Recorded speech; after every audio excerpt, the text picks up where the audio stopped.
राम राम दोस्तों, क्या आपने कभी सोचा है कि हमारे मर्यादा पुरुषोत्तम श्री राम, जो खुद भगवान विष्णु का अवतार थे, उनका जन्म धरती पर क्यों हुआ?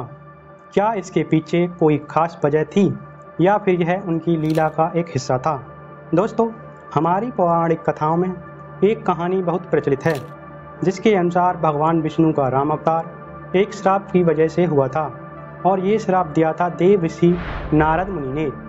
कहते हैं कि एक बार नारद मुनि, जो हमेशा नारायण नारायण जपते हुए तीनों लोकों में घूमते रहते हैं, वैकुंठ से लौट रहे थे। रास्ते में उन्होंने एक बहुत ही सुंदर नगर देखा और उस नगर के भव्य महल में उन्होंने एक राजकुमारी को देखा जो बेहद रूपवान थी। उस राजकुमारी को देखते ही नारद मुनि का मन थोड़ा विचलित हो गया। उन्हें उस राजकुमारी से विवाह करने की इच्छा हुई। अपनी इस इच्छा को लेकर नारद मुनि सीधे पहुंच गए अपने आराध्य भगवान विष्णु के पास। उन्होंने विष्णु जी से विनती की, प्रभु, मुझे ऐसा सुंदर और आकर्षक बना दीजिए कि वो राजकुमारी बस मुझे ही चुने। भगवान विष्णु, जो सब कुछ जानते थे, मुस्कुराए और बोले, नारद, हम वही करेंगे जो तुम्हारे लिए कल्याणकारी होगा। नारद मुनि ये सुनकर बहुत खुश हो गए। उन्हें लगा कि विष्णु जी ने उनकी बात मान ली है और उन्हें सबसे सुंदर बना दिया होगा। लेकिन विष्णु जी ने क्या किया? उन्होंने नारद जी का चेहरा बंदर जैसा बना दिया। खुद के इस बदलते रूप से अनजान नारद मुनि पूरे आत्मविश्वास के साथ पहुंच गए राजकुमारी के स्वयंवर में। वहां और भी बहुत सारे राजकुमार आए हुए थे। जैसे ही नारद मुनि राजकुमारी के सामने आए, वहां भरी सभा में सब लोग हंसने लगे। उनका जोरदार मजाक उड़ने लगा। नारद मुनि समझ ही नहीं पा रहे थे कि ये क्या हो रहा है, सब क्यों हंस रहे हैं। उधर राजकुमारी ने जयमाला उठाई और एक अति सुंदर राजकुमार का रूप धरे भगवान विष्णु के गले में जयमाला डाल दी।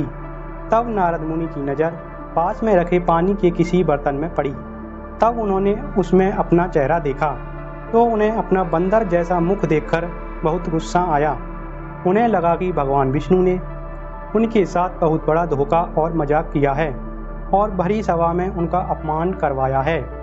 गुस्से से तिलमिलाए नारद मुनि ने उसी क्षण भगवान विष्णु को भयंकर श्राप दे दिया।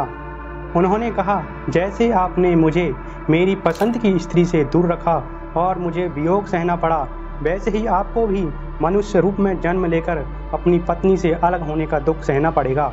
और दूसरा उन्होंने कहा, और जैसे आपने मुझे बंदर जैसा मुख दिया, मेरा मजाक बनवाया, वैसे ही आपको मनुष्य रूप में बंदरों की मदद लेनी पड़ेगी। दोस्तों, माना जाता है कि इसी श्राप के कारण भगवान विष्णु ने धरती पर राजा दशरथ के पुत्र के रूप में श्री राम बनकर जन्म लिया। और आपने रामायण में देखा ही होगा, उन्हें माता सीता से अलग होना पड़ा और लंका पर विजय पाने के लिए उन्हें वानर सेना यानी बंदरों की सेना की सहायता लेनी पड़ी। देखो कैसे एक श्राप भी भगवान की लीला का हिस्सा बन गया। तो ये थी वो कहानी जो बताती है कि कैसे नारद मुनि के श्राप से भगवान विष्णु का राम अवतार हुआ। आपको ये कहानी कैसी लगी, कमेंट में ज़रूर बताना।